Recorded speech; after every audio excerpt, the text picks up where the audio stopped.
কপালে কারো ওষ্ঠের উষ্ণ স্পর্শ পেয়ে অনিমা পিটপিটিয়ে চোখ খোলার চেষ্টা করল। নাকে আসছে অতি পরিচিত সেই মিষ্টি গন্ধ। চোখ না খুলেই অনিমা অনায়াসে বুঝতে পারল ও আদ্রিয়ানের বুকে আছে। দুই বাহু দিয়ে নিজের বুকে আবদ্ধ করে রেখেছে আদ্রিয়ান ওকে। বিছানার সাথে হেলান দিয়ে ওকে বুকে নিয়ে চোখ বন্ধ করে আছে। অনিমার জন্যে এর চেয়ে আরাম আর তৃপ্তির জায়গা আর কিছু হতেই পারে না। তাই চোখ না খুলে আদ্রিয়ানকে আরেকটু জোরে জড়িয়ে ধরে। আদ্রিয়ান অনিমাকে নড়তে দেখে চোখ খুলে তাকায়। ওর চোখ লেগে এসছিল। ও বুঝতে পারল অনিমা জেগে গেছে। আর জাগার পর অনিমার এমন কাণ্ড দেখে হেসে ফেলল। তারপর মাথায় আলতো করে হাত বুলিয়ে বলল, জান পাখি। অনিমা কিছু বলল না, চোখ বন্ধ করে আদ্রিয়ানের টি শার্ট খামচে ধরল। আদ্রিয়ান অনিমার গালের ওপর থেকে চুল সরাতে সরাতে বলল, তাকাও। অনিমা না বোধক মাথা নাড়ল। ওর এখনো মনে হচ্ছে যদি সব স্বপ্ন হয়। চোখ খুললেই যদি দেখে সবটাই স্বপ্ন ছিল, আদ্রিয়ান বা ওর আব্বু কেউই ফিরে আসেনি, তাহলে? না, তার চেয়ে ও এইরকম স্বপ্নেই ভালো আছে। এভাবেই থাকতে চায় ও সারা জীবন। অনিমার মনের কথাটা যেন আদ্রিয়ান বুঝে ফেলল। ও কোমল স্বরে বলল, এসব কিছুই স্বপ্ন নয় অনি। তোমার বাবাও ফিরে এসছে, আর আমিও। আমরা দুজনেই আছি। চোখ খুলে দেখ। অনিমা আস্তে আস্তে চোখ খুলে তাকালো এবার। কিছুক্ষণ একদৃষ্টিতে আদ্রিয়ানের মুখের দিকে তাকিয়ে থাকার পর চোখ দিয়ে পানি পড়তেই আদ্রিয়ান সাথে সাথেই ওর চোখ দুটো মুছে দিয়ে বলল, কেঁদো না প্লিজ। তুমি জানো আমার এই একটা জিনিস সহ্য হয় না। কাঁদছ কেন এভাবে? আমি চলে এসছি তো। আর দেখ তোমার বাবাও ফিরে এসছেন। আজকেও যদি এভাবে কাঁদতে থাকো তাহলে হয়? অনিমা নাক টেনে টেনে বলল, আপনি খুব খারাপ একটা মানুষ। এভাবে না বলে কেউ উধাও হয়ে যায়? জানেন আমার কত কষ্ট হচ্ছিল? আমার নিঃশ্বাস বন্ধ হয়ে যাচ্ছিল, হাত পা আপস হয়ে যাচ্ছিল, আমি শেষ হয়ে যাচ্ছিলাম, আমি মরে যাচ্ছিলাম আদ্রি। কথাটা শেষ করার আগেই আদ্রিয়ান অনিমার ঠোঁটে আঙুল দিয়ে ওকে থামিয়ে দিয়ে বল, হুশ। একদম মরার কথা বলবে না জান পাখি। তোমার কিছু হলে আমি কি করে থাকব বলো? আমার সমস্ত অস্তিত্ব জুড়ে তো শুধু তোমারই বসবাস। তুমি চলে গেলে আমার মধ্যে কিছুই অবশিষ্ট থাকবে না। আর আমাকে এভাবে অস্তিত্বহীন করে দেওয়ার অধিকার তোমার নেই, একদম নেই। এরপর আলতো করে অনিমার কপালে চুমু দিল। অনিমা আদ্রিয়ানের বুকে মাথা দিয়ে বসে আছে। আদ্রিয়ান বলল, তোমাকে কোলে করে ওপরে নিয়ে আসতে আসতে আমার কোলেই ঘুমিয়ে পড়লে। এটা কোনো কথা হলো? কিছু খাওয়াও হয়নি তোমার এখনো। দেখ তোমার খাবার এনে রেখে দিয়েছি। উঠুন ম্যাডাম, খেতে হবে। অনিমা ভাঙা গলায় বলল, আব্বু কোথায়? খাওয়া দাওয়া করে নিজের রুমে রেস্ট করছে। সন্ধ্যায় সবাই মিলে একসাথে গল্প করব। চল ওঠ, খাবে। অনিমা উঠে বসল। আদ্রিয়ান গিয়ে ওয়াশরুম থেকে নিজের হাত ধুয়ে এলো। বেরিয়ে এসে দেখে অনিমা খাটে আসাম করে বসে আছে। আদ্রিয়ান মুচকি হেসে খাবারের প্লেট নিয়ে এসে অনিমার সামনে বসল। এরপর ওর দিকে এক লোকমা এগিয়ে দিতে অনিমা জিজ্ঞেস করল, আপনি খেয়েছেন? তোমাকে প্রথম লোকমা দিয়ে এরপর আমি খাব। দ্রুত হা কর। অনিমা আদ্রিয়ানের দিকে অপলক দৃষ্টিতে তাকিয়ে থেকে হা করল। আদ্রিয়ান ওকে খাইয়ে এরপর নিজেও খাবার মুখে দিল। কয়েক মাস আগেও অনিমার মনে হতো ওর মতো খারাপ ভাগ্য পৃথিবীতে কম মেয়েরই আছে। না হলে এত বড় পৃথিবীতে ও এত অসহায় কেন? কিন্তু এখন বুঝতে পারে যে ও কতটা ভালো ভাগ্য নিয়ে এই পৃথিবীতে এসেছে। এমন স্বামী ভাগ্য কজনের হয়? অনিমাকে এভাবে তাকিয়ে থাকতে দেখে আদ্রিয়ান ভ্রু নাচিয়ে অতি প্রেমময় ভঙ্গিতে বলল, am I looking too much handsome, জানপাখি? অনিমা সাথে সাথেই চোখ সরিয়ে নিল। আদ্রিয়ানের বলার ভঙ্গিটাই এমন ছিল যে লজ্জায় গাল লাল হয়ে উঠল ওর। ঠোঁটে কোণে ফুটে উঠল হালকা হাসি। আদ্রিয়ানও আর কিছুই না বলে অনিমাকে খাওয়ানোতে মনোযোগ দিল। তখনই দরজার সামনে দাঁড়িয়ে রিক বলল, আসতে পারি? আদ্রিয়ান তাকিয়ে রিককে দেখে মুচকি হাসল। তারপর বলল, জিজ্ঞেস করার কি আছে, চলে আয়। রিক ভেতরে এসে সোজা আদ্রিয়ানের মাথায় একটা চাটা মারল। আদ্রিয়ান মাথা হাত দিয়ে ঘষে বলল, মারছিস কেন? না, মারব কেন? আপনাকে তো ফুলের মালা দিয়ে বরণ করা উচিত ছিল আমার। অতি মহৎ কাজ করে ফিরেছেন কিনা। আদ্রিয়ান হেসে দিয়ে আবার অনিমাকে খাওয়াতে শুরু করল। অনিমা এক পলক রিকের দিকে তাকিয়ে আর তাকায়নি। রিক টুল টেনে বসে বলল, ইডিয়ট একটা। এই মেয়েটার অবস্থা দেখেছিস কয়েকদিনে কি হয়েছে? কাঁদতে কাঁদতে চোখের সব পানি এই 3 দিনেই শেষ করে ফেলেছে। এবার ভবিষ্যতে যখন তোদের ধুমধাম করে আঙ্কেল বিয়ে দেবে, তখন বিদায়ের সময় কাঁদবে কি করে? আদ্রিয়ান ফিক করে হেসে দিল। অনিমা মুখ ফুলিয়ে তাকালো রিকের দিকে। রিক ওর হয়ে কথা বলছে নাকি ওকে সহ পচাচ্ছে বুঝতে পারছে না। রিক ধমকের সুরে বলল, ওই একদম হাসবি না। নিজের বউকে কাঁদিয়ে এখন হাসছে। ইরেসপন্সিবল একটা। আদ্রিয়ান রিকের দিকে তাকিয়ে বলল, আরে ভাই, তুই ছিলি তো। আমি জানি তুই আর যাই হোক বন্ধু হিসেবে বেস্ট।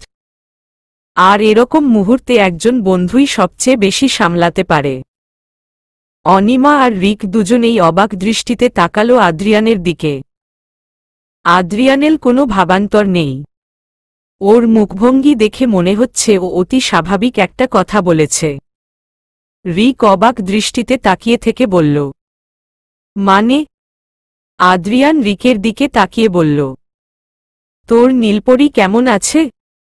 অনিমা হালকা কেঁপে উঠল। আদ্রিয়ান নীলপরি সম্পর্কে জানে? এটাও কি জানে যে নীলপরি কে? নাকি শুধু নামটাই জানে? রিক অবাক হলেও একটু হাসার চেষ্টা করে অনিমার দিকে তাকিয়ে বলল, ভালো আছে। ইনফ্যাক্ট খুব ভালো আছে। তারপর সাথে সাথেই চোখ সরিয়ে নিল। এরপর ব্যস্ত কণ্ঠে বলল, আমি রুমে যাচ্ছি। তোরা রেস্ট করে সন্ধ্যায় নিচে চলে আসিস। সবাই আসছে। আদ্রিয়ান রিকের দিকে তাকিয়ে বলল, তুইও গিয়ে রেস্ট করে নে, তোর ওপর দিয়েও অনেক ধকল গেছে। রিক দ্রুতপদে বেরিয়ে গেল রুম থেকে। যেন এখানে দাঁড়িয়ে থাকলেই কিছু একটা ধরা পড়ে যাবে। আদ্রিয়ান ছোট্ট একটা শ্বাস ফেলে আবার অনিমাকে খাওয়ানো শুরু করল। অনিমাও মাথা নিচু করে চুপচাপ খাচ্ছে। কোনোরকম প্রতিক্রিয়া দেখাল না। তবে আদ্রিয়ানের শেষের কথাগুলো ভাবাচ্ছে ওকে। আবরার মেনশনে ড্রয়িং রুমে কোলাহলপ্রর্ণ খুশির আমেজ। যেন 3 দিনের ঘনকালো মেঘ পেরিয়ে উজ্জ্বল রোদের আলো দেখা দিয়েছে। সকলেই চা পাকোড়া খেতে খেতে আড্ডা দিচ্ছেন। আদিব, আশিস, অভ্র, নাহিদ। এদিকে অরুমিতা, তীব্র আর স্নেহা সবাই এসছে। নাহিদকে মানিক আবরার আচ্ছামত কানমোলা দিয়েছে কারণ ও সবটাই জানত যে আদ্রিয়ান কোথায় আছে। কিন্তু বলেনি। সোফাতে হাসান কোতোয়ালের এক হাত জড়িয়ে ধরে বসে আছে অনিমা। এত বছর পর বাবাকে ফিরে পেয়ে ছাড়তেই চায় না ও আজ আর। আদ্রিয়ান ওপর সাইডে সোফার হ্যান্ডেলে বসে আছে, রিক ঠিক ওর বিপরীত হ্যান্ডেলে বসেছে, বসার জায়গাটায় স্নিগ্ধা বসে আছে। অনেকক্ষণ আড্ডার পর মানিক আবরার বললেন, তো এবার খুলে বলতো কি হয়েছিল? মিসেস রিমাও বললেন, হ্যাঁ, এভাবে হুট করে উধাও হয়ে গেলি। হাসান ভাইকেও নিয়ে এলি। কি হয়েছিল? অনিমা সহ সবাই কৌতূহলী চোখে তাকিয়ে আছে আদ্রিয়ানের দিকে। হাসান কোতোয়াল মৃদু হাসছেন।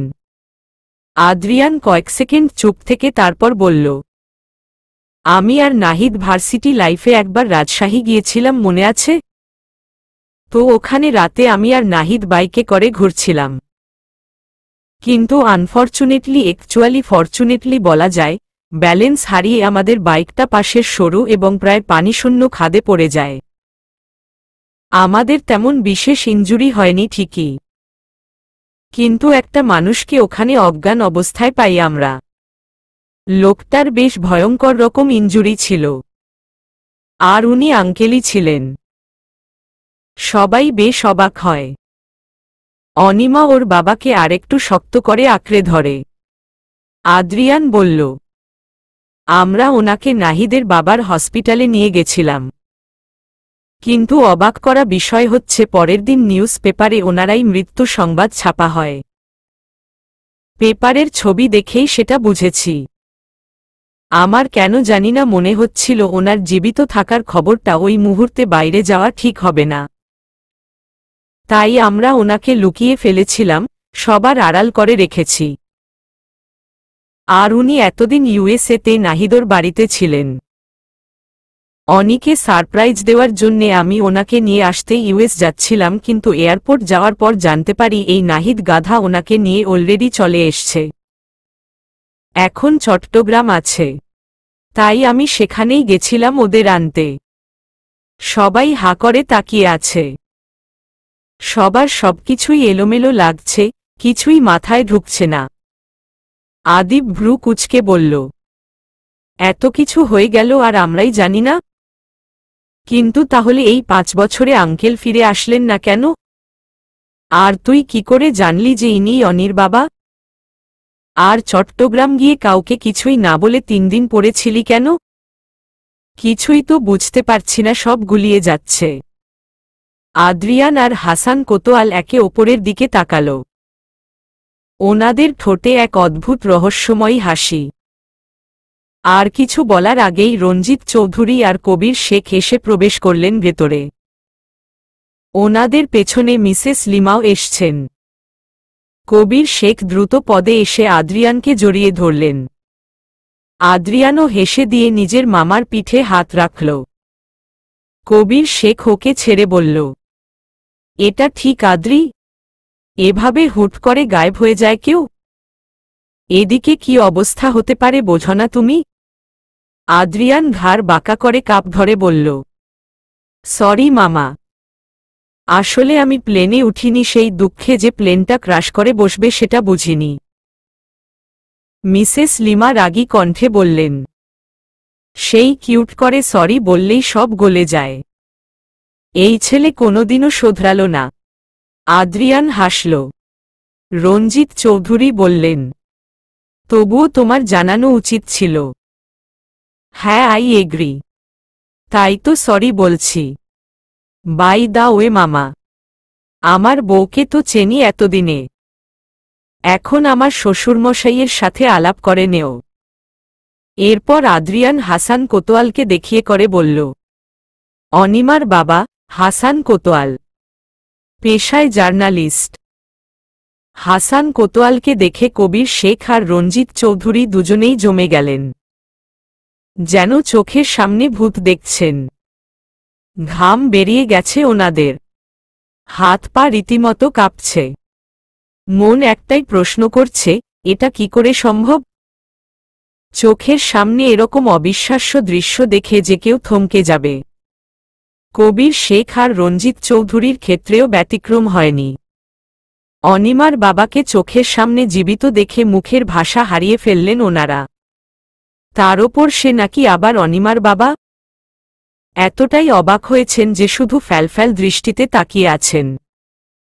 আদ্রিয়ান একটু হেসে পেছনে থেকে কবির শেখের দুকাঁধে হাত রেখে বলল, কি হলো মামা? আমার শ্বশুরমশাইকে দেখে তোমরা এরকম মিউট হয়ে গেলে কেন? আদ্রিয়ানের কথায় কবির শেখ ভাবনা থেকে বেরিয়ে এলেন। একবার আদ্রিয়ানের দিকে তাকিয়ে আবার হাসান কোতোয়ালের দিকে তাকালেন।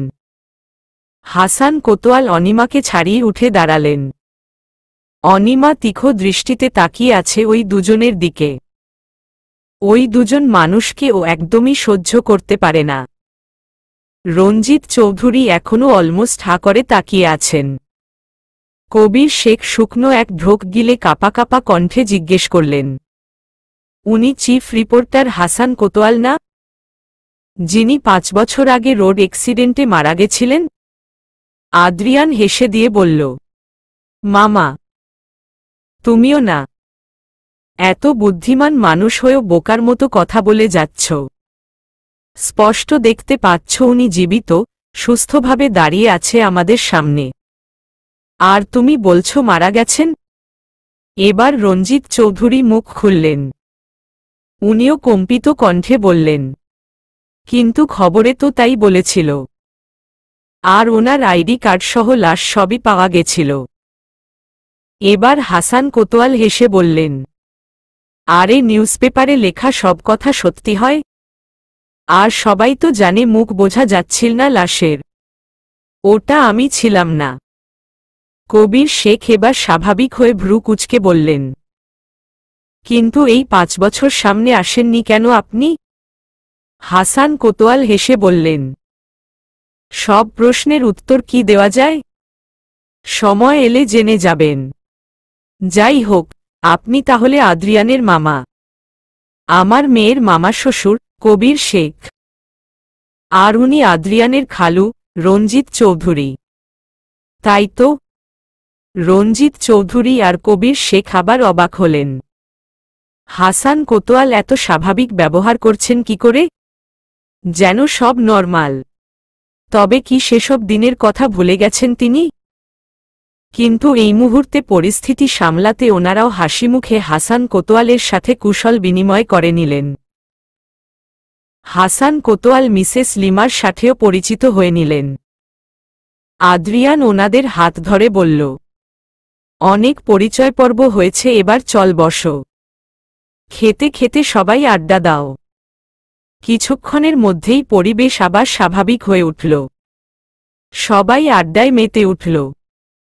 কিন্তু কবির শেখ আর রঞ্জিত চৌধুরী বারবার আর চোখে হাসান কোতোয়ালকে দেখছেন। কিন্তু হাসান কোতোয়ালের আর সেসবে পাত্তাই নেই। উনি ওনার মতো আলাপ করে যাচ্ছেন সবার সাথে। সকলের হাসি আনন্দের মধ্যে কেউ আর বাকি ঘটনা জানার ইচ্ছা প্রকাশ করল না, যাতে করে এই কথা ওই অবধিই চাপা পড়ল। 7:30টার দিকে সবাই চলে গেল। কবির শেখ, রঞ্জিত চৌধুরী, মিসেস লিমা ওনারা সবাই বেরিয়ে যাবেন একটু পরেই। ওনাদেরকে থাকতে বলা হয়েছিল, কিন্তু ওনারা থাকতে পারবেন না আজ, এটাই বললেন। মানিক আবরার ব্যক্তিগতভাবে রঞ্জিত চৌধুরীকে খুব একটা পছন্দ করেন না, তাই আর বারণ করেননি।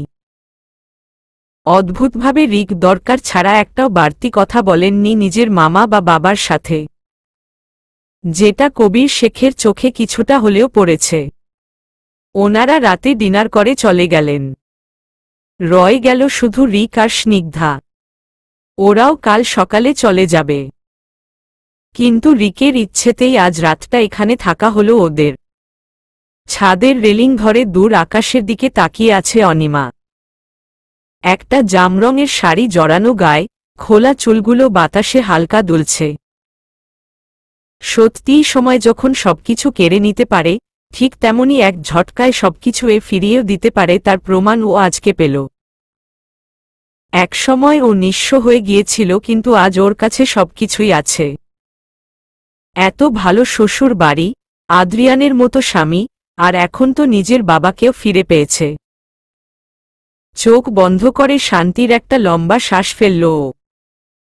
তখনই পেছনে থেকে কেউ নীলপরি বলে ডেকে উঠল। অনিমা পেছনে ঘুরে তাকিয়ে দেখে রিক দাঁড়িয়ে আছে। রিকের ওপর অনিমার আগের জমানো অনেক রাগ, অভিমান থাকলেও ওই 3 দিন রিক যেভাবে একজন প্রকৃত বন্ধুর মতো ওর পাশে ছিল, এরপর আর সেই রাগ বা অভিমান নেই অনিমার। সবটাই মিটে গেছে। তাই মুচকি হেসে বলল, কিছু বলবেন? রিক একটু এগিয়ে এসে অনিমার সামনে দাঁড়িয়ে বলল, আমি আজ চলে যাচ্ছি। ওহ, ছোট্ট করে বলল অনিমা। রিক কিছুক্ষণ চুপ থেকে একটা দীর্ঘশ্বাস ফেলে বলল, যাওয়ার আগে তোমাকে কিছু বলতে চাই। শুনবে? অনিমা রিকের দিকে কিছুক্ষণ তাকিয়ে রইল। তারপর নরম গলায় বলল, জি বলুন। তোমার সেই দিনটার কথা মনে পড়ে? সেদিন রাতে বাইরে ভারী বর্ষণ হচ্ছিল, বাজ পড়ছিল ঘন ঘন। আমি তখন নাইট ক্লাব থেকে বাড়ি ফিরছিলাম গাড়ি করে। হঠাৎ আমার গাড়ির সামনে এসে পড়ল একটা মেয়ে। একটুর জন্যে অ্যাক্সিডেন্ট হয়নি। আমি অনেক রেগে গেছিলাম এভাবে গাড়ির সামনে এসে পড়াতে। গাড়ি থেকে নামার সাথে সাথেই মেয়েটা দ্রুত এসে আমায় আঁকড়ে ধরে কান্নামাখা কণ্ঠে বলেছিল, প্লিজ আমাকে বাঁচান, ওরা মেরে ফেলবে আমাকে। আরও অনেক কথা বলছিল, কিন্তু ওর কান্নার জন্যে কিছুই বুঝতে পারছিলাম না আমি। পেছনে তাকিয়ে কাউকে দেখতে পাইনি, কিন্তু ততক্ষণে মেয়েটা জ্ঞান হারিয়ে আমার ওপর ঢলে পড়েছিল। অনিমা শুধু তাকিয়ে আছে রিকের দিকে, কারণ ও জানে রিক ওর কথাই বলছে। রিক আবার বলতে শুরু করল, মেয়েটাকে নিয়ে কি করব, কোথায় যাব, বুঝতে পারছিলাম না। হঠাৎ করেই 2-3টা গাড়ি আসতে দেখে বুঝেছিলাম ওরাই মেয়েটাকে মারার জন্যে খুঁজছে।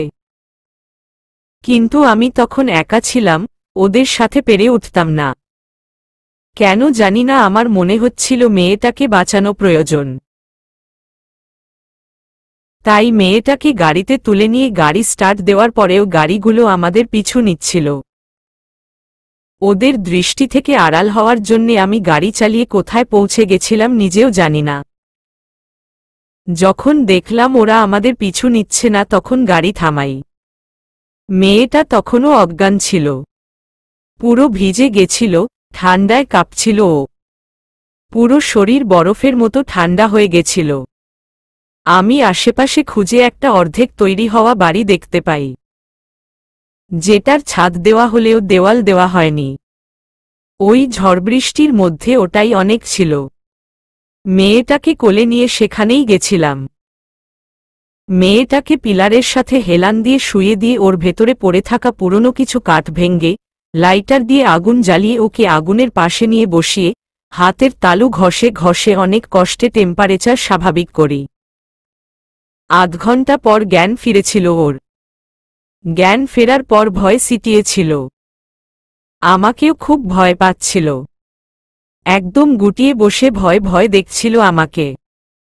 ওই ভীত চোখেই আমি আমার সর্বনাশ দেখেছিলাম।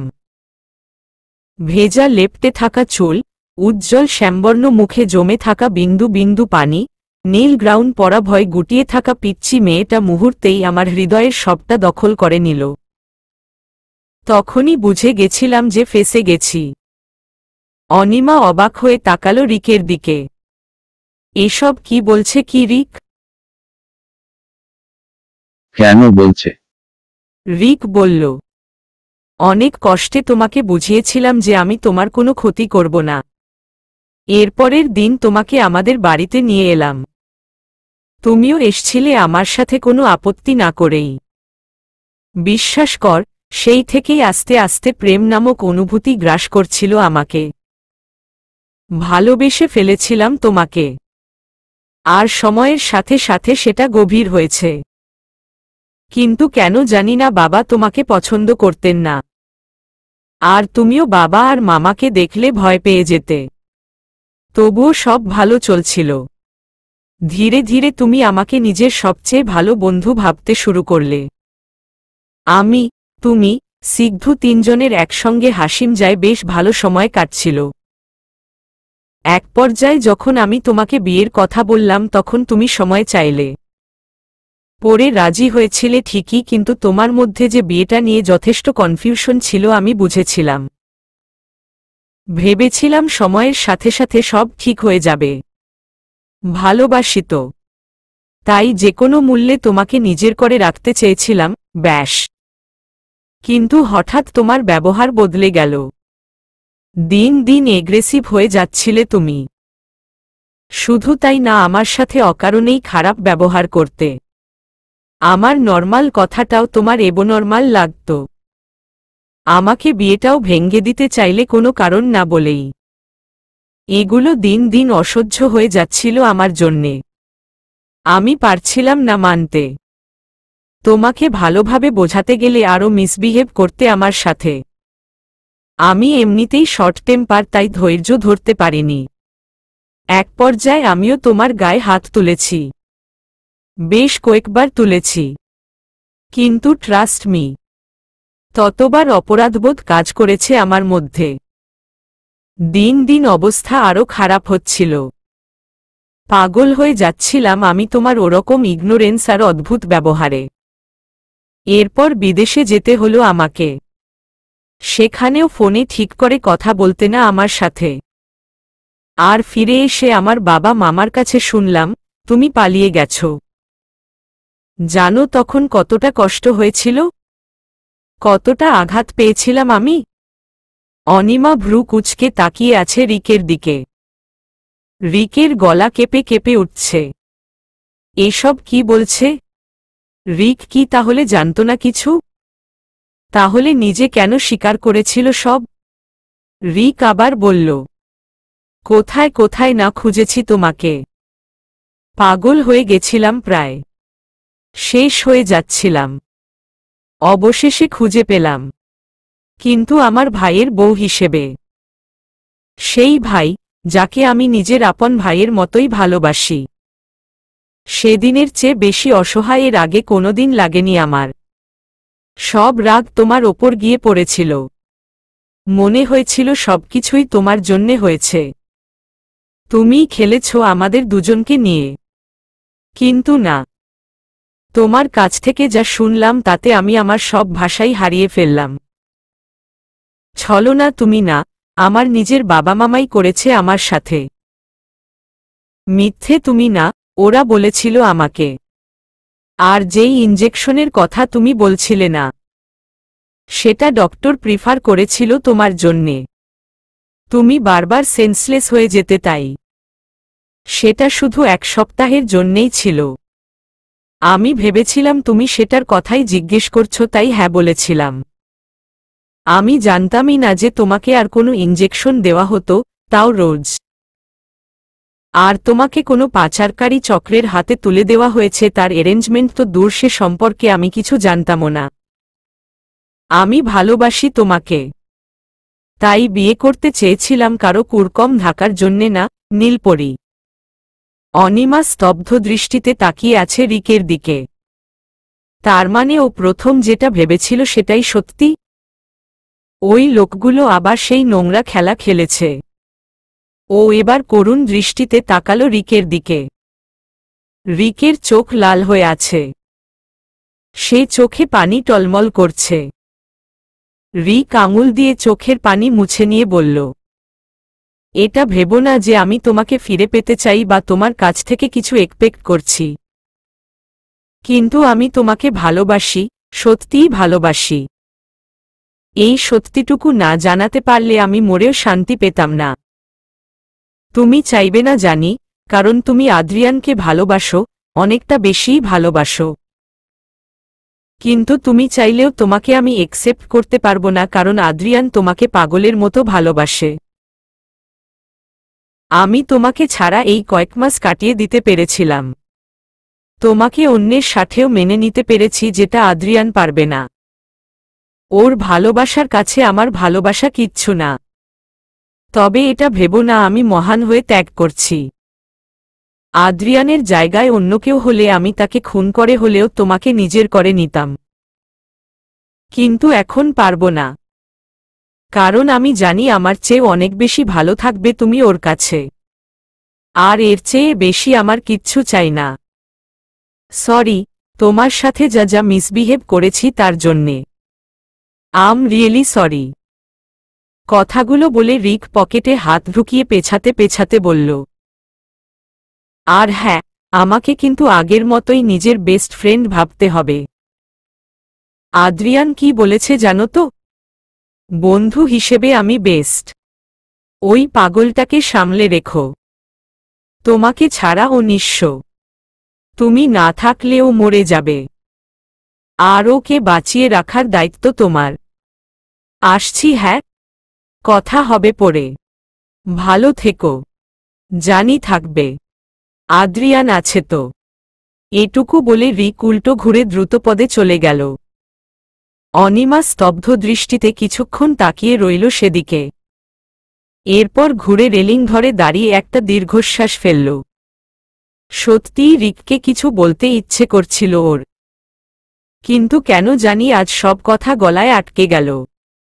কিছুই বলা হলো না। রিকের দৃষ্টিভঙ্গি দিয়ে এসব কথা ও জানতই না। অযথাই মনে রাগ পুষে রেখেছিল, যেখানে ছেলেটা নিজেই ভুক্তভোগী। এখন শুধু একটাই প্রার্থনা করছে ও, অনিমা নামক এই অতীতকে পেছনে ফেলে রিক যেন ভবিষ্যতের দিকে হাসি মুখে এগিয়ে যেতে পারে। এমন কেউ যাতে ওর জীবনে আসে যে ওকে ওর নীলপরীর চেয়েও বেশি ভালো রাখবে। রিক আর স্নিগ্ধা সকালের নাস্তা করেই চলে গেছে। আদ্রিয়ান বলেছিল আর কয়েকটা দিন থাকতে, কিন্তু রিক আর থাকতে চাইল না। আদ্রিয়ানও আর তেমনভাবে জোরাজুরি করেনি। তবে যাওয়ার আগে আদ্রিয়ানকে জড়িয়ে ধরে শুধু বলেছিল, ভাবিকে ভালো রাখিস। উত্তরে আদ্রিয়ান শুধু মুচকি একটা হাসি দিয়েছিল। স্নিগ্ধা অবাক দৃষ্টিতে তাকিয়েছিল রিকের দিকে। সবটা জেনে আর দেখেও রিকের এত শান্ত থাকাটা যে ওর চেনা রিকদার সাথে বড্ড বেমানান। অনিমার রিকের সামনে আসতে অস্বস্তি হচ্ছিল, তাই দূরেই ছিল। ও রিককে কথা দিয়েছে যে আগের মতোই ওকে নিজের বন্ধু ভাববে। রিকের নিতান্তই একতরফা সেই অনুভূতিটা ওদের বন্ধুত্বের সম্পর্কে বাধা হয়ে দাঁড়াবে না। কিন্তু অনিমারও একটু সময় চাই স্বাভাবিক হতে। আবরার মেনশনে সবাই বিকেলে একত্রে বসেছেন। আদিব, আশিস, আদ্রিয়ান সবাই থাকলেও অভ্র অনুপস্থিত। মানিক আবরার আশেপাশে তাকিয়ে বললেন, অভ্র কোথায় আদ্রিয়ান? ডাকো ওকে। কথাটা শুনে জাবিনও আদ্রিয়ানের দিকে তাকাল। সকাল থেকে দেখেনি অভ্রকে। ওরও জানার ইচ্ছে হচ্ছে কোথায় গেল। আদ্রিয়ান জুসের গ্লাসে চুমুক দিতে দিতে বলল, অভ্রকে একটু কাছে পাঠিয়েছি বাবা, 2 দিন পর ফিরবে। জাবিনের মুখ নিমেষেই অন্ধকার হয়ে গেল। কেন নিজেও জানে না, শুধু জানে দুর্বল হয়ে পড়েছে অনেক লোকটার ওপর।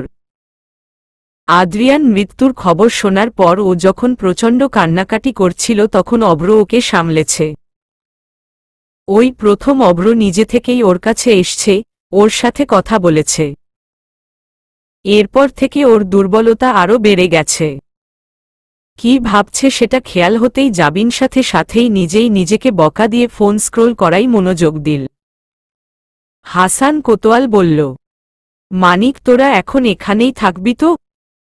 মানিক আবরার বললেন, হ্যাঁ, এতদিন ওই বাড়িতে থাকতাম কারণ জাবিনের কলেজ ওখানে ছিল। আমারও অফিসে কাজ ছিল। এখন তো ওকে এখানকার ইউনিভার্সিটিতেই ভর্তি করে দিয়েছি। এইচএসসি রেজাল্ট তো দিয়ে দিয়েছে। রিমা আবরার বললেন, আর তাছাড়াও আদ্রিকে আমি আর একা ছাড়ব না। ওই 3 দিনে কলিজা নিয়ে টান মেরেছিল আমার। আদ্রিয়ান হাসল। অনিমা একটা ছোট্ট শ্বাস ফেলল। সত্যিই কত ভয়ঙ্কর ছিল ওই 3টা দিন। হাসান কোতোয়াল অনিমাকে উদ্দেশ্য করে বলে উঠল, মামনি ব্যাগ গুছিয়ে নাও, কালকেই আমরা বের হব। অনিমা একটু অবাক দৃষ্টিতে তাকালো নিজের বাবার দিকে। আদ্রিয়ান একটুর জন্যে বিষম খায়নি। অনিমা কিছু বলার আগেই আদ্রিয়ান বলল, যাবে মানে? ব্যাগ গুছিয়ে কোথায় যাবে? হাসাত কোতোয়াল হেসে বললেন, আমার তো নিজের বাড়ি আছে জুনিয়র, সেখানে তো যেতে হবে। আর মামুনিকে এতদিন পর কাছে পেলাম, রেখে যেতে তো পারব না। হ্যাঁ, তো গিয়ে 2 দিন থেকে চলে আসবে তো। ব্যাগ গোছানোর কি আছে? 2 দিন না, ও এখন থেকে আমার কাছেই থাকবে। অনিমা এবার একটু অসহায় দৃষ্টিতে তাকালো ওর বাবার দিকে, এরপর আদ্রিয়ানের দিকে। আদ্রিয়ান কিছু না ভেবেই বলে ফেলল, মানে কি? আমার বউ আমি দেব না। সবাই অবাক দৃষ্টিতে তাকালো আদ্রিয়ানের দিকে। অনিমা চোখ বড় বড় করে দেখছে আদ্রিয়ানকে। সবাই কিছুক্ষণ বোকার মতো তাকিয়ে থাকার পর মিটমিটিয়ে হাসতে শুরু করল। আদ্রিয়ান ব্যাপারটা বুঝতে পেরে গলা ঝেড়ে বলল, না মানে, এখন তো ও আমার বউ, তাই না? এমনিতে বেড়াতে গেলে সেটা ঠিক আছে, কিন্তু শ্বশুরবাড়ি ছেড়ে বাপের বাড়ি চলে যাবে, এটা কেমন কথা? হাসান কোতোয়াল বললেন, আমি শুনেছি তোমাদের বিয়েটা হঠাৎই হয়েছে, পরিস্থিতির চাপে পড়ে। তাই আমি আপাতত ঠিক করেছি ওকে আমার সাথে নিয়ে যাব। ওর পরীক্ষাও তো এগিয়ে আসছে, এখন ও আমার কাছেই থাক। আদ্রিয়ান এবার অসহায় ভঙ্গিতে তাকালো ওর বাবা মায়ের দিকে। ওনাদের দেখে বুঝতে পারল যে ওনাদের সাথে কথা বলেই এই সিদ্ধান্তের নেওয়া হয়েছে। অনিমাও মুখ কাচুমাচু করে রেখেছে। হাসান কোতোয়াল বললেন, মামনি রাতের মধ্যেই সব গুছিয়ে রেখো, কিন্তু কাল সকাল সকালই বের হব আমরা। অনিমা নিচু কণ্ঠে বলল, জি আব্বু। আসলে অনিমার মিশ্র অনুভূতি হচ্ছে। নিজের বাবার কাছে থাকতে পারবে বলে ভালোও লাগছে, আর ওপরদিকে আদ্রিয়ানকে ছেড়ে যেতে হবে বলে কষ্টও হচ্ছে। আদ্রিয়ান পলেছে মহা জ্বালায়। এটাও ঠিক যে ওনার মেয়েকে উনি ওনার কাছে নিয়ে রাখতেই পারেন। হাসান কোতোয়ালকে যে বলবে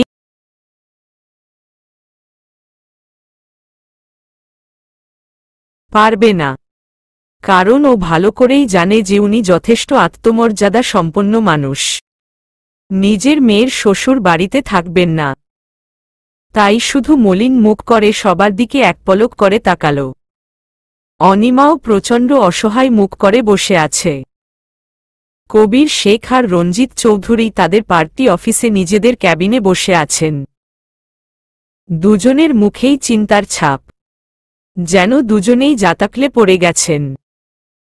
নীরবতা ভেঙ্গে রঞ্জিত চৌধুরী বলল, হাসান বেঁচে গেল কি করে? আমরা তো লাশ দেখে ভেবেই নিয়েছিলাম আপদ বিদায় হয়েছে, কিন্তু লোকটা তো আবার কোনো গর্ত থেকে উঠে এলো।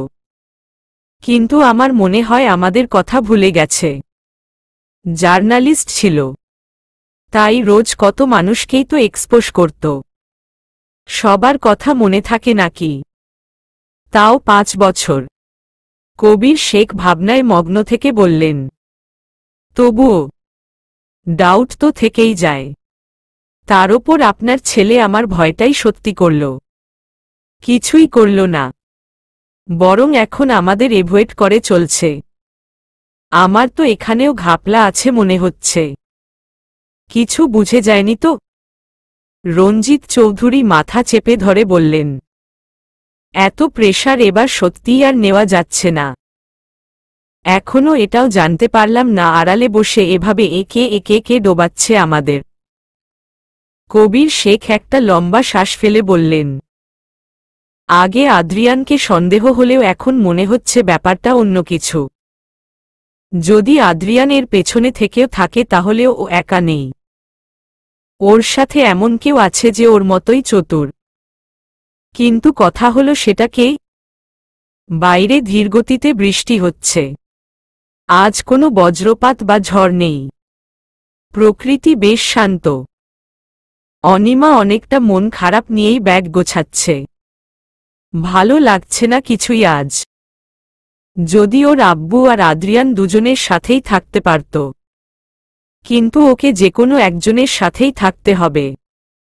এখন ওর বাবার সাথে, পরে হয়তো আদ্রিয়ানের সাথে, কিন্তু দুটো মানুষের সাথে একসঙ্গে থাকা হবে না। তবে ওর বাবাকে ও ফিরে পেয়েছে।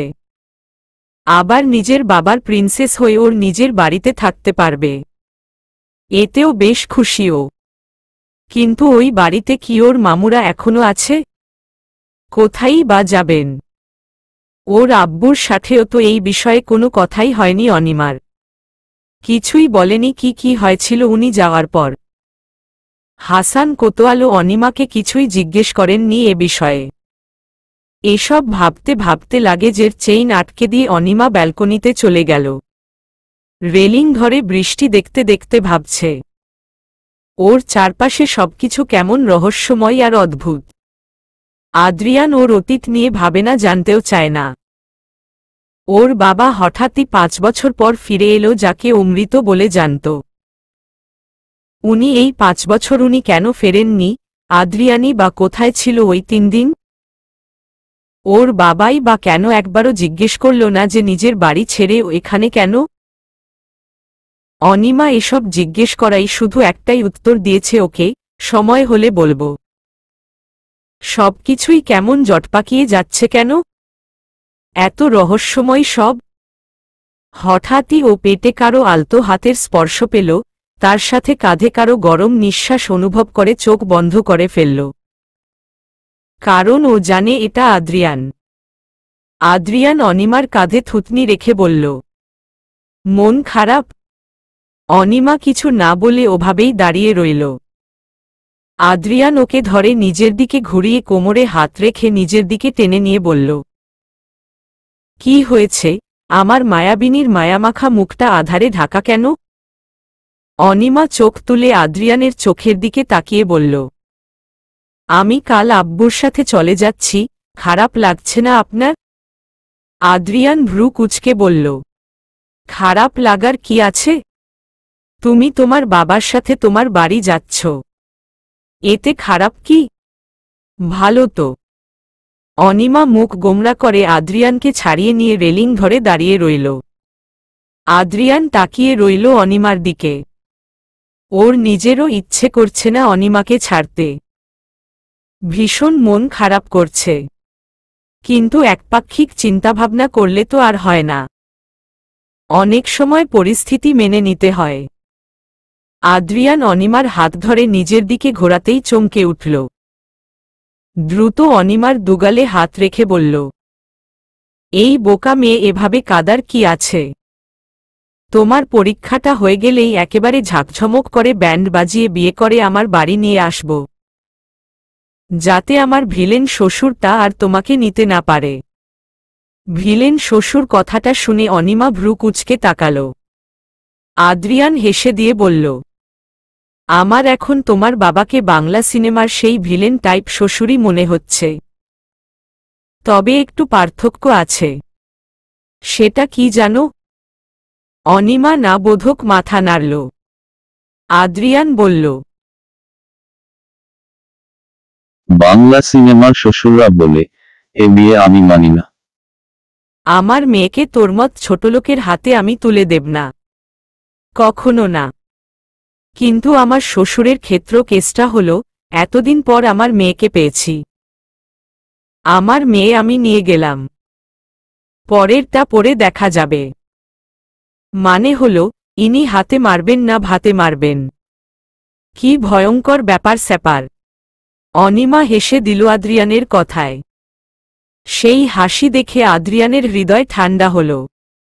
এই হাসির জন্যেই তো এত কিছু বলা। ও আলতো হাতে অনিমার চোখ মুছে দিয়ে কপালে চুমু দিয়ে নিজের বুকে জড়িয়ে ধরল। অনিমাও আদ্রিয়ানের বুকের সাথে মিশে রইল। ওর ঠোঁটে হালকা হাসি ঝুলে আছে, যাকে বলে তৃপ্তির হাসি। অনিমার বাবা তার পরের দিন সকালেই আদ্রিয়ানদের বাড়ি থেকে ওকে নিয়ে চলে গেছে। যাওয়ার সময় অনিমা আদ্রিয়ানের দিকে করুণ দৃষ্টিতে তাকিয়েছিল, কিন্তু আদ্রিয়ান ওই মুহূর্তে নিজেকে যথেষ্ট স্বাভাবিক রেখেছে। হাসি মুখেই বিদায় দিয়েছে নিজের মায়াবিনীকে। কিন্তু অনিমার মোটেও ভালো লাগছিল না। নিজের বাড়িতে বাবার কাছে ফিরে যাওয়ার আনন্দের সাথে আদ্রিয়ানকে ছেড়ে থাকার কষ্টটা মিশে এখন দুটো অনুভূতিই ফিকে হয়ে গেছে। সারা রাস্তায় মন খারাপ করে বসেছিল ও।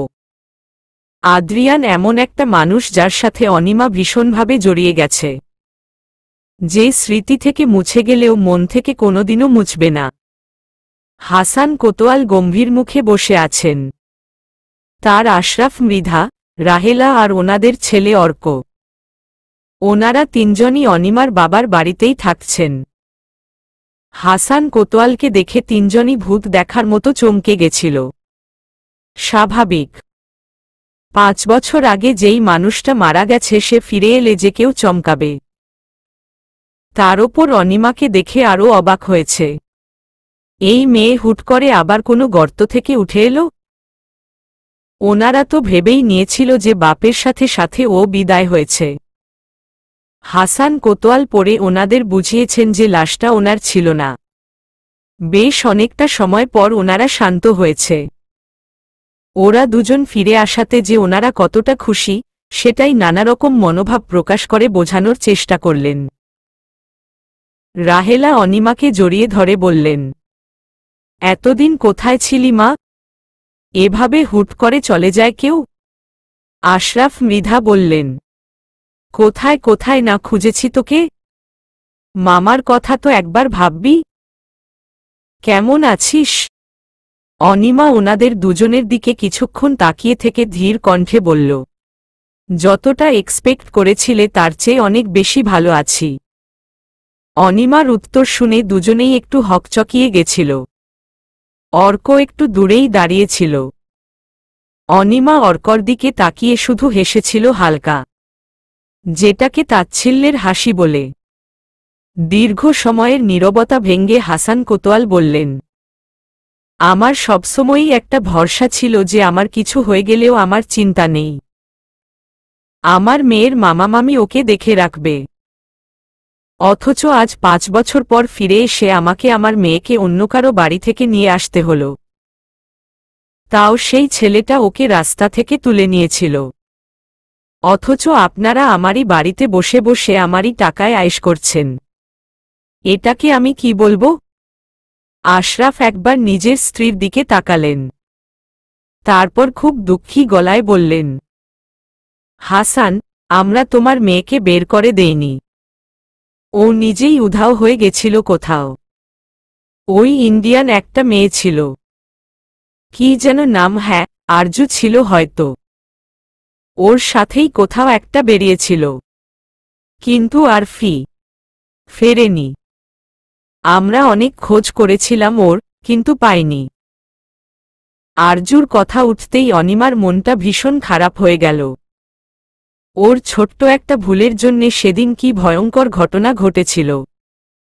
সেই রক্তপাত, সেই চিৎকার, বাঁচতে চাওয়ার আকুতি সব যেন চোখে ভাসছে। মাথা ভার হয়ে আসছে। অনিমা দুহাতে মুখ চেপে ধরল নিজেকে স্বাভাবিক করার জন্যে। হাসান কোতোয়াল 2 হাত একত্রিত করে একটু ঝুঁকে বললেন, কোথায় কোথায় খোঁজ করেছিলেন আশরাফ ভাই? আশরাফ মৃধা আর রাহেলা দুজনেই এবার আমতা আমতা করতে শুরু করলেন। হাসান কোতোয়াল বলল, যাক, যা হওয়ার হয়েছে। এতদিন আমার অফিস সামলেছেন তার জন্যে ধন্যবাদ। এবার আমার কাজ আমি করতে পারব। কাল থেকে আমি অফিসে বসছি। তারপর হাসান কোতোয়াল অনিমার দিকে তাকিয়ে দেখল অনিমা মাথা চেপে ধরে বসে আছে। হাসান কোতোয়াল বললেন, মামনি, অসুস্থ লাগছে? চল রুমে গিয়ে রেস্ট করবে। রাহেলা আহ্লাদি কণ্ঠে বলল, হ্যাঁ হ্যাঁ, দেখেই মনে হচ্ছে ও অসুস্থ। ওপরের ওর রুম পরিষ্কার করিয়ে রেখেছি একটু আগে। যা মা গিয়ে বিশ্রাম নে। অনিমা ভাবছে সত্যিই মানুষ স্বার্থের পাগল।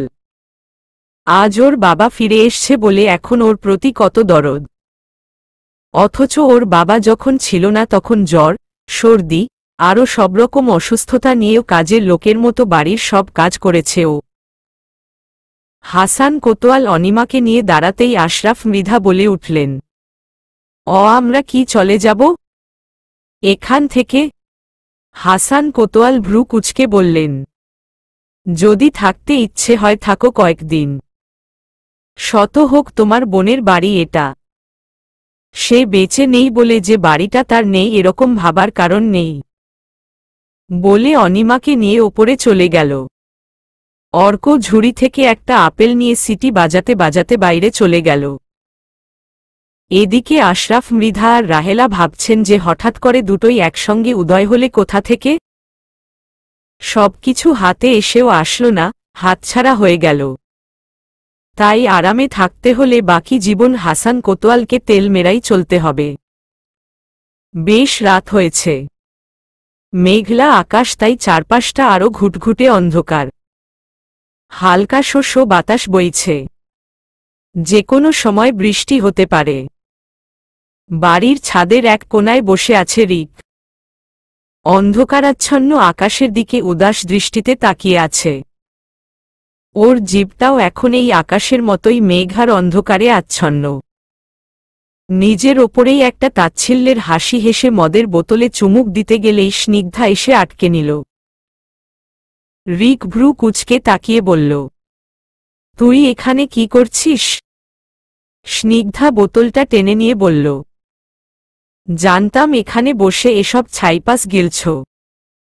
একজন ডক্টর তুমি, তারপরেও এসব প্যাচাল পারতে এসছি সেখানে? দে ওটা দে।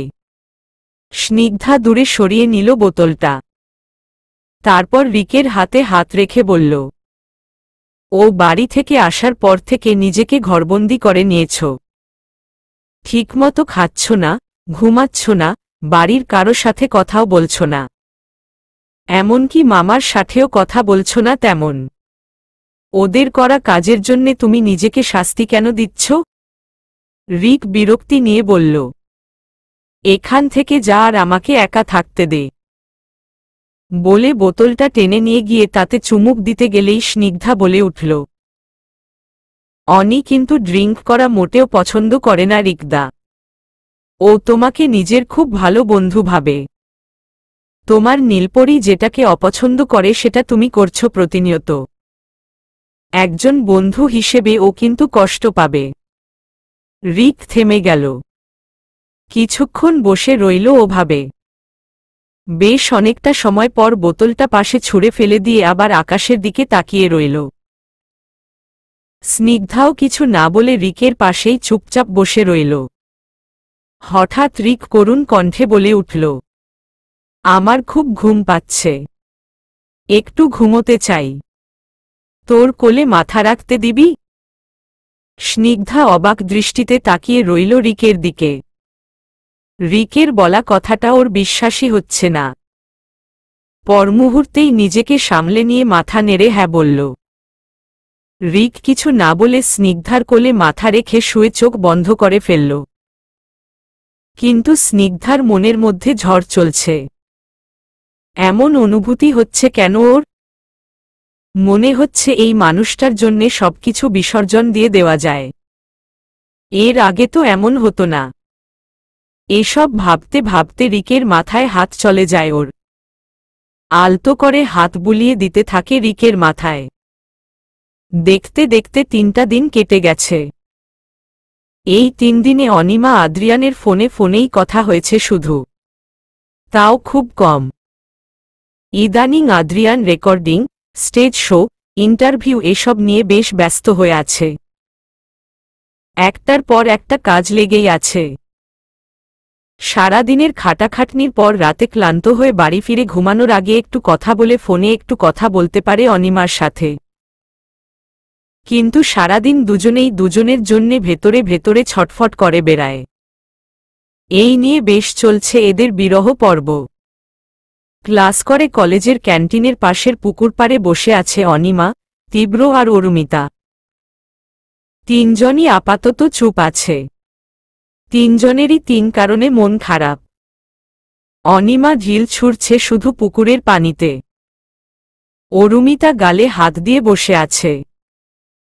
আর তীব্র দেবদাস স্টাইলে সিঁড়িতে হেলান দিয়ে বসে আছে। অনিমা আর চোখে তীব্রর দিকে তাকিয়ে বলল, কি রে দেবদাস, তোর পারো আজ আবার তোকে কোনো ছ্যাঁকা দিল?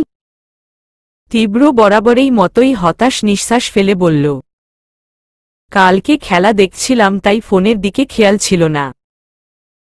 মহারানী 5 বার কল করেছিল দেখিনি, তাই ধরিনি। এরপর আমি 50 বার কল করেছিলাম কিন্তু সে আর ধরেনি। অনিমা হেসে দিয়ে বলল, ঠিক হয়েছে। কিসের এত খেলা? হ্যাঁ, আগে গার্লফ্রেন্ড তারপর খেলা, এবার বোঝ ঠেলা। তীব্র দুঃখী দুঃখী কণ্ঠে বলল, আগে যদি জানতাম গো বন্ধু, এই জীবনে প্রেম করতাম না। অনিমা খিলখিলিয়ে হেসে দিল। অরুণিতা এতক্ষণ চুপ করে থাকলেও ও এবার হেসে ফেলল। এর মধ্যেই স্নেহা চলে এসে অনিমার পাশে বসে তীব্রই দিকে তাকিয়ে একটা ভেঙচি কেটে মুখ ঘুরিয়ে নিল। অনিমা বলল, তোর দেবদাস তোর বিরহে উন্মাদ হয়ে যাচ্ছে।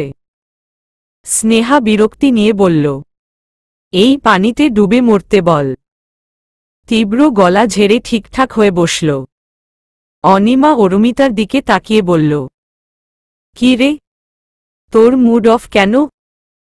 অরুমিতা কয়েক সেকেন্ড চুপ থেকে লম্বা এক শ্বাস ফেলে বলল, অয়ন স্যারের ব্যাপারটা আসলেই ভালো লাগছে না আমার। কোথা থেকে নম্বর জোগাড় করেছে কে জানে? কাল রাতে কল করেছিল। অনিমা হেসে দিয়ে বলল, সেটা তো তোদের ভাইয়া অনেক আগেই বলেছে আমাকে। স্যার মানুষ হিসেবে তো ভালোই মনে হয়। সমস্যা কোথায়? অরুমিতা কিছুই বলল না, চুপ করে রইল। ওদের কি করে বোঝাবে যে ওর মনের অনেকটা অংশ জুড়ে এখনো আশিসই আছে? চেষ্টা করেও সেই জায়গাটা এখনো অন্য কাউকে দিতে পারছে না ও।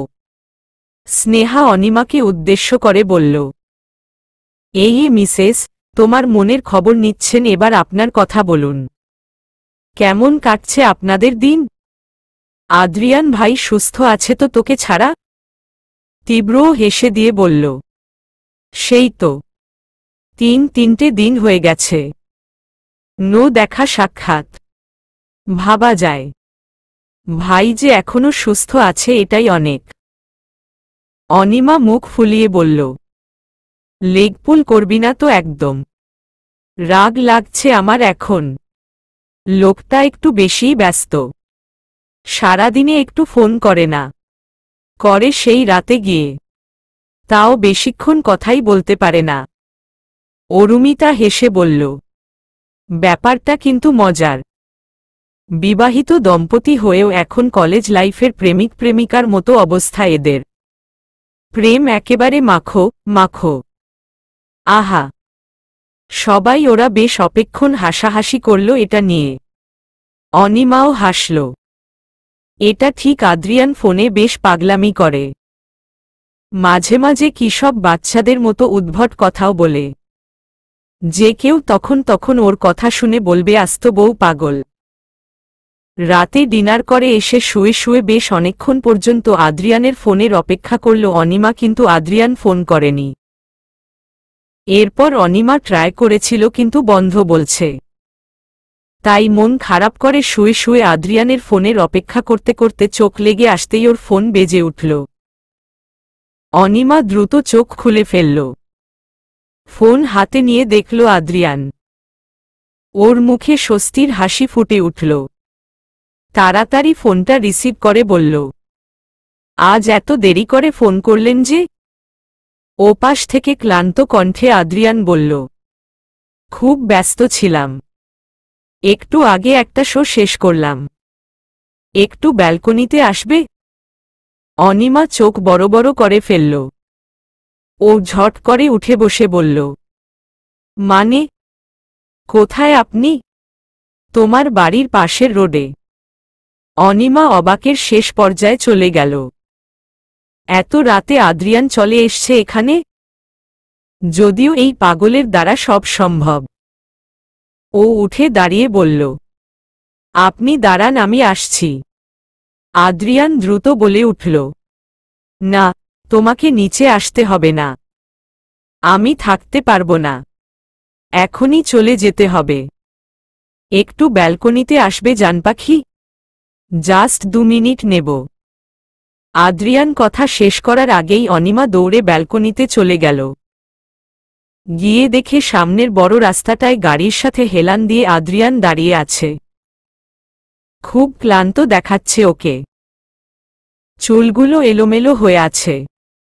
গায়ের জ্যাকেটটা খুলে হাতে নিয়েছে। পরনে সাদা টি শার্ট।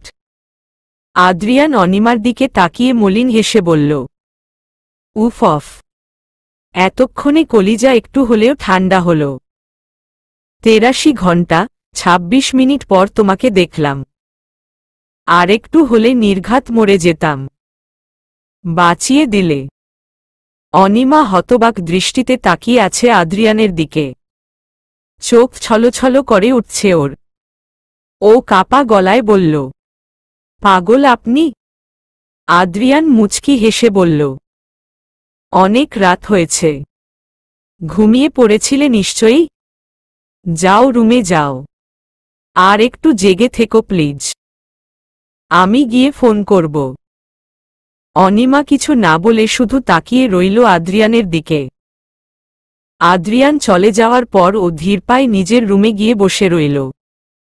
প্রচুর ঘুম পাচ্ছে। কিন্তু ঘুমালে তো চলবে না। আদ্রিয়ান জেগে থাকতে বলেছে তো। প্রায় 1.5 ঘন্টা পর আদ্রিয়ানের ফোন এলো। অনিমা সঙ্গে সঙ্গে রিসিভ করে ফেলল। আদ্রিয়ান ঘুম ঘুম কণ্ঠে বলল, সরি জানপাখি, খুব ঘুম পাচ্ছে না। অনিমা বুঝল আদ্রিয়ান আজ সারাদিনের ব্যস্ততায় খুব ক্লান্ত। তাই বলল, আপনি ঘুমিয়ে পড়ুন। খুব ক্লান্ত লাগছে আপনাকে। আদ্রিয়ান আবারও ঘুম ঘুম কণ্ঠে বলল, তোমার বাবার প্রতি খুব রাগ হচ্ছে আমার। সেদিন ঠিকই বলেছিলাম। একদম বাংলা সিনেমার ভিলেনের মতো কাজ করেছে তোমার আব্বু। তুমি জানো আমার দম বন্ধ হয়ে আসছে। মরে যাচ্ছি আমি। এই কটা মাস কি করে থাকব? আগে জানলে তোমাকে আনুষ্ঠানিকভাবে বিয়ে করে এক বাচ্চার বাবা হয়ে তারপর ওনাকে আনতাম। তাহলে এই এক্সট্রা প্যারা নিতে হতো না আমাকে। তোমাকে খুব জ্বালাচ্ছি তাই না? ঘুমাও জানপাখি। Good night. এরপর ওপাশ থেকে আর কোনো কথার আওয়াজ এলো না। অনিমা বুঝল আদ্রিয়ান ঘুমিয়ে পড়েছে। ও কলটা কেটে মন খারাপ করে শুয়ে রইল। কবে পরীক্ষা আসবে আর কবে শেষ হবে? ওর নিজের কষ্টের চেয়ে এই লোকটার কষ্ট যে ওকে বেশি পোড়ায়, বড্ড বেশি পোড়ায়। চলবে।